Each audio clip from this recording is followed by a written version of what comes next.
నమస్కారం 7 హిల్స్ టీవీకి స్వాగతం। ఈ రోజు వార్తలోని ముఖ్యాంశాలు మీకోసం।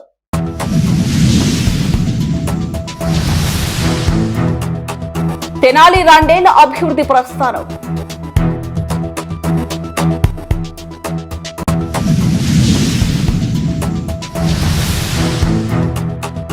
ఆంధ్రప్రదేశ్ శాసన వ్యవస్థ ఆధ్వర్యంలో ఆట వీడుపు ఎమ్మెల్యే ఎమ్మెల్సీల క్రీడా సంస్కృతి 2026।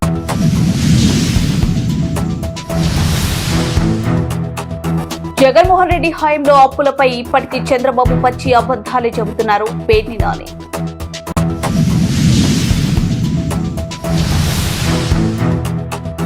డబ్బుల విషయంలో తలెత్తిన వివాదం ఒక 2 ప్రాణాన్ని బలి తీసుకుంది।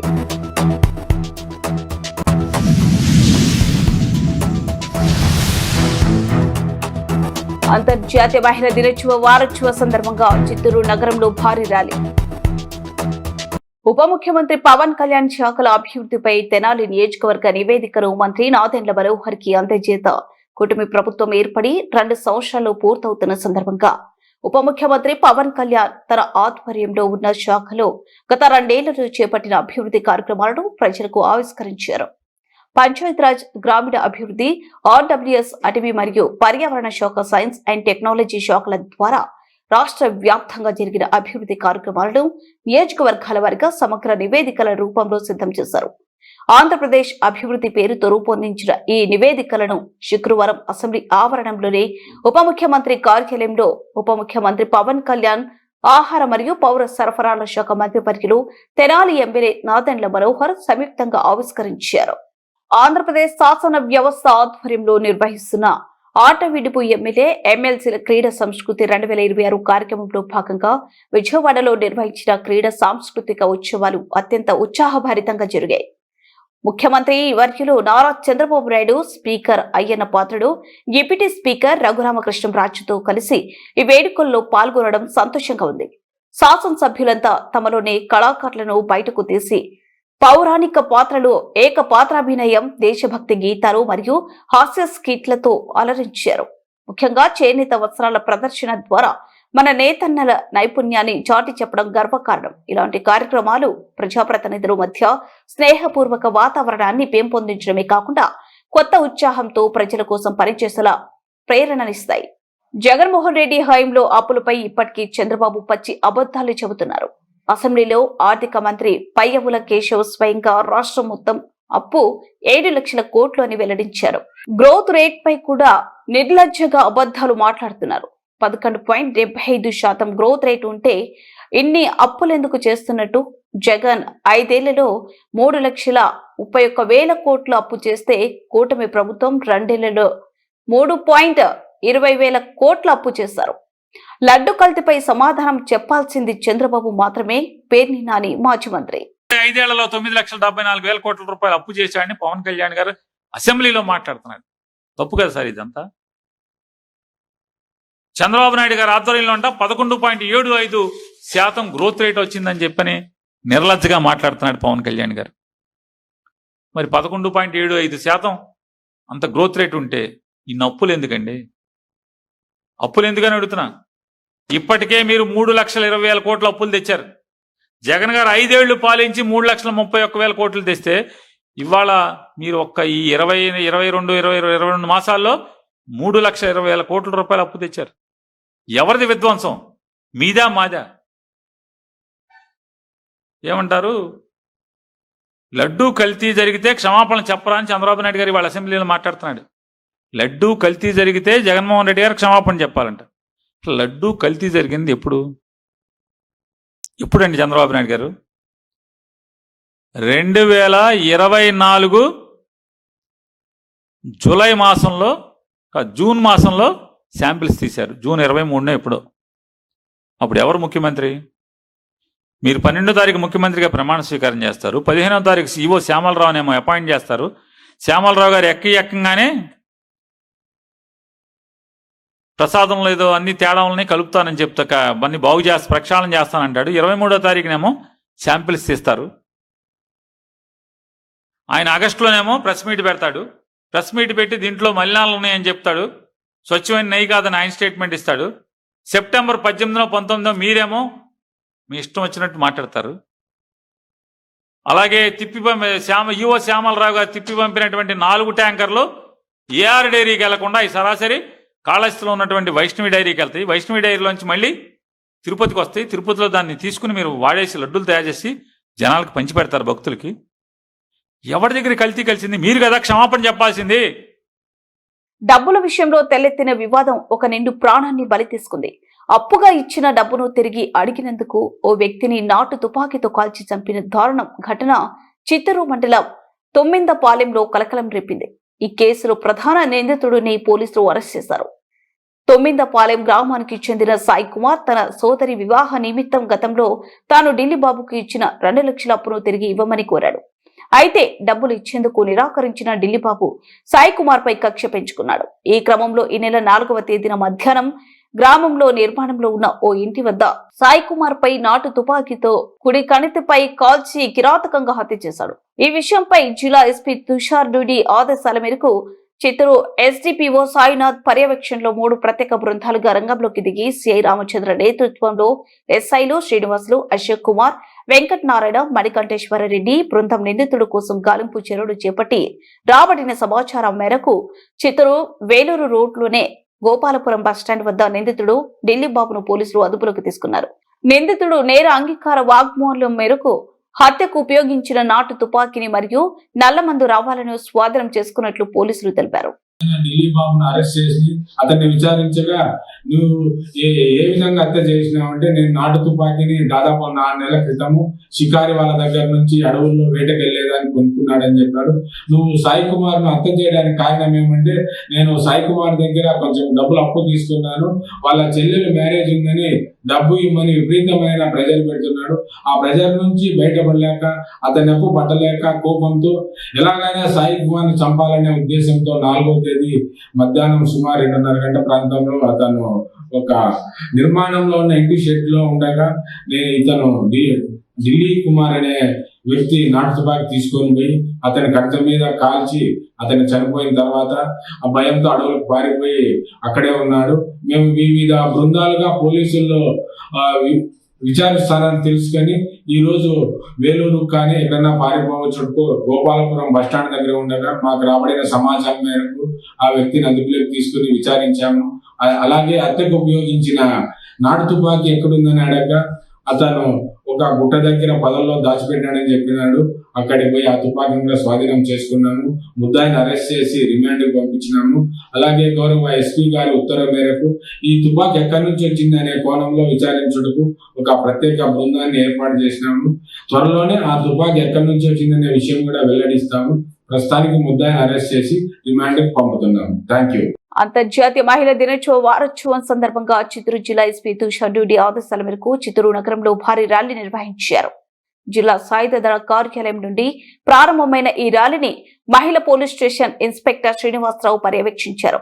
పోలీస్ బ్యాండ్ మేళా తాళాలు, కళాశాల విద్యార్థినులు ఉత్సాహం మధ్య సాగిన ఈ ర్యాలీ ఎంఎస్ఆర్ జంక్షన్ మీదుగా గాంధీ సర్కిల్ వరకు కొనసాగించారు.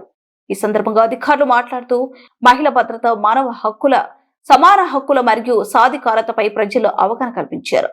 అనంతరం విద్యార్థినులతో మహిళా గౌరవం, భద్రతపై ప్రతిజ్ఞ చేయించారు. ఈ కార్యక్రమంలో ASP Tarun Paha, additional ASP Rajasekhar Raju, Devadas మరియు ఇతర పోలీసు అధికారులు, సిబ్బంది పాల్గొన్నారు.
జరుగుతుంది. అది చూసిన తర్వాత రిట్రీట్ అయిపోతామా. సార్ వాళ్ళు వచ్చేసారు, అడిషనల్ ఎస్పీ సారు మరియు మన ట్రైన్ ఐపీఎస్ సారు, ఇక్కడ జిల్లా మన టౌన్ అధికారులందరూ కూడా ఉన్నారు. అందరం కలిసి అక్కడి వరకు వెళ్ళి తిరిగి రిటర్న్ వస్తాము. అంతవరకు పాల్గొని ఈ మహిళా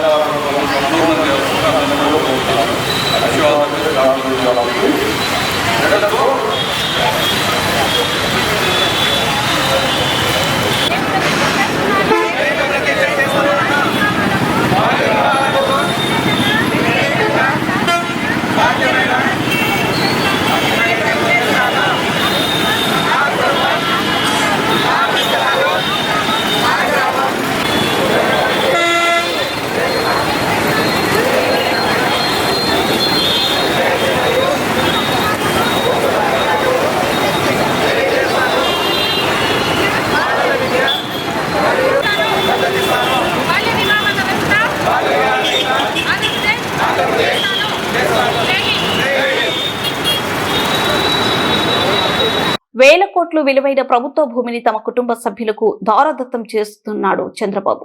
గీతం యూనివర్సిటీ కబ్జా చేసిన భూములను రెగ్యులరైజ్ చేయడాన్ని ఆపాలంటూ కూటమి ప్రభుత్వంపై వైఎస్ఆర్ కాంగ్రెస్ పార్టీ పోరాటం చేస్తుంది. ఈ అంశంపై కౌన్సిల్లో చర్చకు సైతం ప్రభుత్వం నిరాకరించింది. వరదు కళ్యాణి ఎమ్మెల్సీ.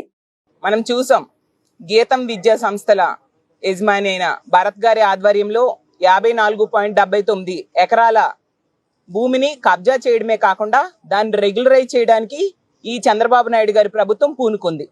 దాన్ని మేము వ్యతిరేకిస్తూ మా వైఎస్ఆర్ కాంగ్రెస్ పార్టీ తరఫున ప్రజల్ని కలుపుకొని ఎన్నో పోరాటాలు మొన్నటి వరకు చేశాం. ఈరోజు మా శాసన మండలిలో ఈ రెగ్యులరైజేషన్ ఆపండి, గీతం విద్యా సంస్థ కబ్జా చేసిన భూమి మళ్ళీ ప్రభుత్వం స్వాధీనం చేసుకోవాలి, దీని మీద చర్చ కావాలి అని వాయిదా తీర్మానం పెడితే దాన్ని అంగీకరించలేదు.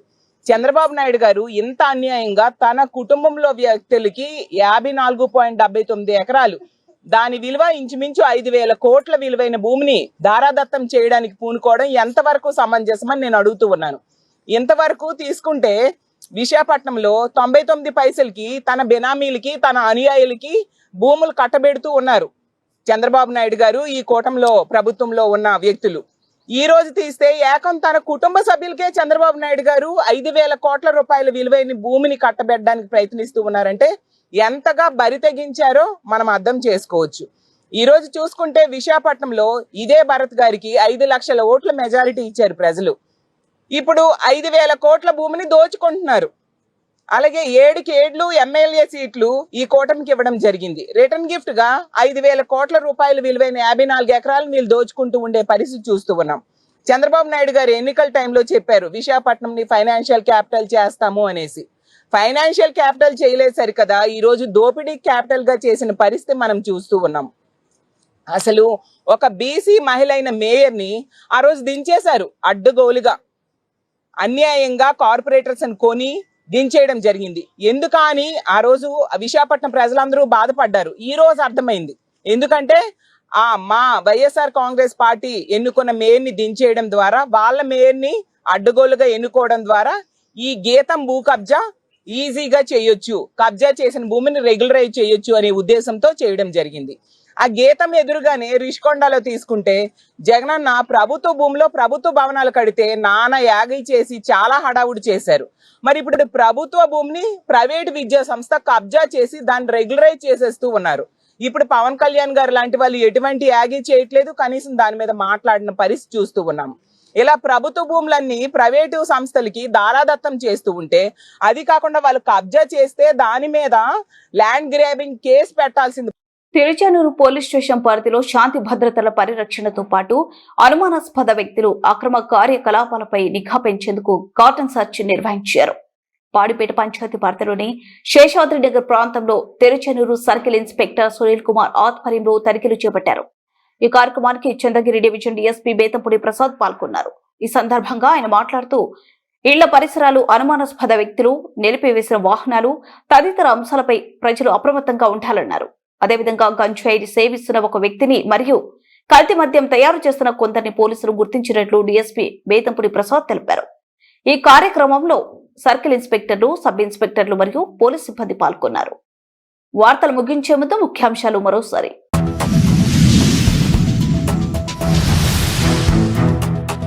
తెనాలి రెండేళ్ల అభివృద్ధి ప్రస్థానం.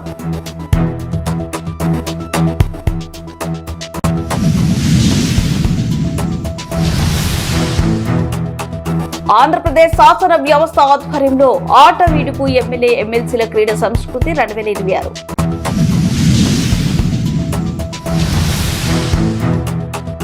జగన్మోహన్ రెడ్డి హయాంలో అప్పులపై ఇప్పటికీ చంద్రబాబు పచ్చి అబద్ధాలే చెబుతున్నారు పేర్ని నాని.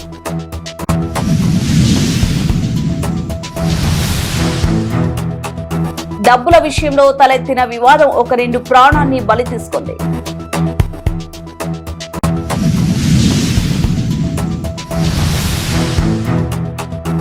అంతర్జాతీయ మహిళా దినోత్సవ వారోత్సవ సందర్భంగా చిత్తూరు నగరంలో భారీ ర్యాలీ. ఇవి వార్తా విశేషాలు. మరో వార్తలో మళ్ళీ కలుద్దాం. వాస్తవానికి మీ దగ్గరగా